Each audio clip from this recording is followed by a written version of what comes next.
xam bëri na ñu ñëw ci dernier point bi Cheikh Oumar ma des ci yow vu que Serigne il n'est pas là il est sorti moo ñeel visite premier ministre Ousmane Sonko tàmbali tey ba le 10 bi ñu dëgmal foofu ca Turquie ginnaaw bi mu jógee foofu ca Chine ci semaine yi nga xamante ni moom la ñu génn déjà gis nañ ci fan yu génn aussi ci lañ dévoilé le plan de redressement bi nga xamante ni moo ñuy permettre aussi wala sax di ñëw ci vision 2050 bi nga xamante ni nguur gi fi nekk moom lay doxal en tout cas tey ban apport la cette visite officielle bi nga xamante ni premier ministre war na ko amal au niveau de la Turquie war a am. jàmbaar la dama ko yërëm li mu yoon daa di barke yàlla Sonko del naan kel ak bisaab ah wutaale xasum xaay nga dem Casamance jox la tulku na parce que le gars Turbo Diesel la quoi moom rythme bi mu toll xaw ma tax gars yi egg nañ fa wala egguñu fa parce que ça se voit que mooy li ma leen waxoon j'avais dit Ousmane Sonko si te rappelles bi gars yi ay assemblée ma ne leen Ousmane Sonko il n'est pas fait pour être président de l'Assemblée nationale Ousmane Sonko il doit être dans l'opérationnel Ousmane Sonko il doit être dans le stratégique parce que tout simplement Ousmane Sonko c'est le géniteur du projet il y a pas une personne qui comprend mieux le projet que Ousmane Sonko il y a pas une personne qui définit et qui est même le porte-étendard de ce projet et je crois que mu ngi fépp bàyyiwul dara mu nga ca ndox mu barke démb ca taataaya Touba nga xëy ñu ne la mu nga ca redressement moo demoon Chine mu ngay waaj a dem Turquie mu ngay ça montre que moom mu ngi ci il est dans l'action et c'est bien c'est ce qu'on attend et puis beneen avantage bi xam nga Sénégal dafa bëri ñu dëgër fit moom toogoon nañ fi waa kër ñooñu mooy ba tudd ne dem na Chine gisul sax province la dem. ma toroxi ma jot fan yii télé yi dama leen bax. ñu jékki-jékki ne premier ministre la dem ñoo ko nangu de ñu jékki-jékki ne président la dem loolu qu'est-ce que ça montre ça montre que y a une nouvelle dynamique diplomatique qui est en train de s'opérer y a une révolution même diplomatique et je crois que Ablaye Wade bi mu ñëwee dafa xaali woon benn yoon mooy li ñuy wax une diplomatie économique boo xamante ni il s'ouvre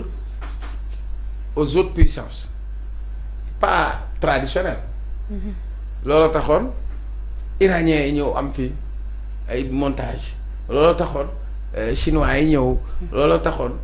Turquie ñëw ñeneen ak ñeneen ñëw mais on a remarqué quand Macky Sall est venu moom il s'est complètement retourné en France pour servir de dessert au Sénégal quoi le Sénégal moo nekkoon dessert France comme la France qu'il avait utilisé mais tey sur la dynamique économique mondiale on ne peut pas sortir la Turquie sur le plan économique on ne peut pas sortir la Turquie d'abord en matière d'échanges commerciaux la Turquie est très présente au Sénégal au-delà même des échanges commerciaux sa aéroport bi boo gisee mu am ay sièges turcs parce que bi ñu ko commencé woon avec le groupe Ben Laden groupe nga xam ni Arabie Saoudite après quand Macky est venu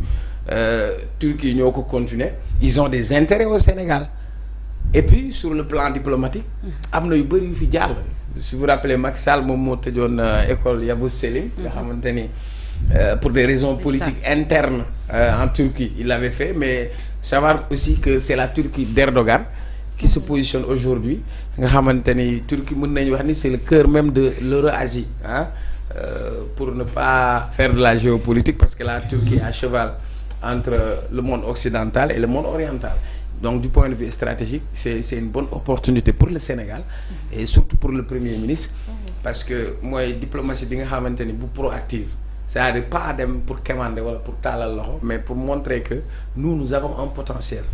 pour montrer que ñun dañu nekk ci dëkk boo xam ne am na une croissance dañu nekk ci dëkk boo xamante ni am na la transparence et la bonne gouvernance dëkk boo xam ne ñeneen ñi ku si nekk yaa ngi ñëw positionné wu et la Turquie aujourd'hui a intérêt à s'allier davantage avec le Sénégal. beneen question bi ñun en tant que ñuy toog ci plateau yi on a reçu beaucoup de plaintes et de complaintes de compatriotes sénégalais en Turquie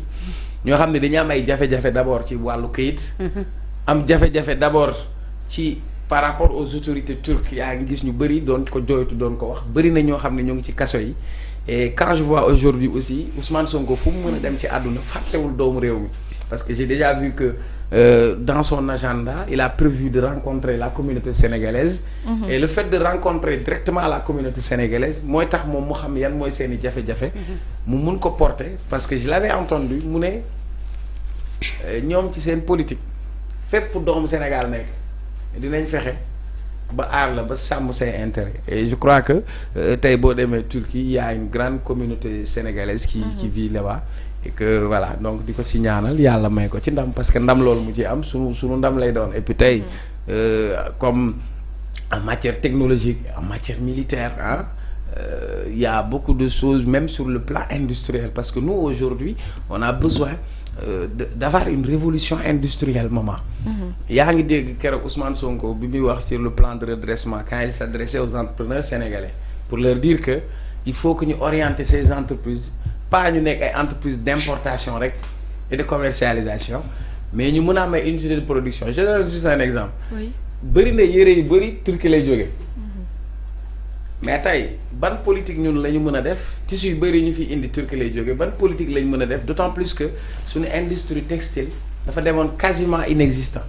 kon tey à travers des partenariats nga xamante ni ce sera entre les investisseurs sénégalais et les investisseurs turcs que l'État du Sénégal crée un pont économique entre le Sénégal et la Turquie ça peut créer de la richesse ça peut créer de la valeur et ça peut absorber beaucoup de chômage. Donc daal man nag Turquie googu am naa fa sama benn xarit. benn professeur ci en matière d'aménagement du territoire on avait fait une formation ensemble moom nag xam naa bis bu may dem Turquie moom laay dem seeti. donc voilà. et puis Turquie c'est une grande nation voilà. Très bien Serigne toujours ci visite bi nga xam ne premier ministre. mi ngi koy amal wala sax war na ko fa amal en tout cas il est déjà arrivé foofu ca diwaan bu Turquie pour 4 jours suite à une invitation bu le président turc pardon di Recep Erdogan gis nañ également bu fa demee dina rencontrer cette communauté sénégalaise bi nga xamante ni ñoo nekk foofu ca diwaan bu Turquie donc loolu yëpp tey d'une manière générale lan lañ mën a xaar ci visite bi nga xam ni premier ministre dina ko fa amal. waa déjà maman dañuy féliciter waat premier ministre ci déplacement bi mu def. jëmale ko ca Turquie ndax maman yaa ngi retaan de waa yëpp naa ne daal déplacement bu stratégique la. et puis xam nga Turquie dafa bokk ci réew yi gën a stratégique ci biir Union européenne. te xam nga am na ay Sénégalais yu fi taxawoon wax ni. bis bu duggee ci zone yu ni mel noonu rek ñu jàpp ko. jàpp ni benn xale bu ndaw tuuti bu ñuy wax Adji Sarr. daal moom moo ko tere dugg ci réew yooyu. ma waxoon leen ni ñi théoriser yooyu yëpp malheureusement nag seen xam-xam dafa gàtt seen xalaat dafa gàtt seen gis-gis dafa gàtt parce que approche yi bokkul démarche yi bokkul ñii dañu gëm Afrique gëm ni aujourd'hui Afrique fi mu taxaw war na ko dépasser te loolu ñi ca war a jiitu mooy africain yi moo tax bi ñu ñëwee accéder au pouvoir. dañu gën a dooleel la diplomatie africaine. ma ni fii la ñuy tàmbalee bu ñu fa jógee te nii laa ko waxee woon naa. wala yàgg na. ma ni bu ñu jógee fii monde asiatique bi lañ jëm. te bis bu ñu paree du yàgg tuuti di nga dégg dugg nañ Europe. dafa am nu ñuy liggéey ak façon bu ñuy def stratégie nu ñu koy tëralee. tey ma jàpp ni nag aujourd'hui xam nga Turquie ak Sénégal seen ay relations ça ne date pas d'aujourd'hui. cette collaboration là tey demal Turquie y a beaucoup de Sénégalais beaucoup même. oui de Sénégalais yoo xam ñu ngi fa actuellement di dundoo. te Turquie dafa bokk ci diaspora bi nga xamante ni dafa bëri ay patriotes ñoo xamante ni dama nga xool ci élection yi Pastef dem yépp nga xool résultat yi tukkee Turquie. nga xam ne y a beaucoup de gens non seulement qui aiment Ousmane Sonko mais des patriotes ñu bëgg seen réew ñoo xam Sénégal daf leen jaral lu ne des gens yoo xamante ni élection bu jotee foofa fajar la ñuy yeewu dem voter ji mag jëm ni nag tey kon dem bi mu fa dem lu bëree bëri mën na ko motiver parce que bi muy demul moom kese yóbbaale na ay hommes d'affaires sénégalais xëy na bu demee dina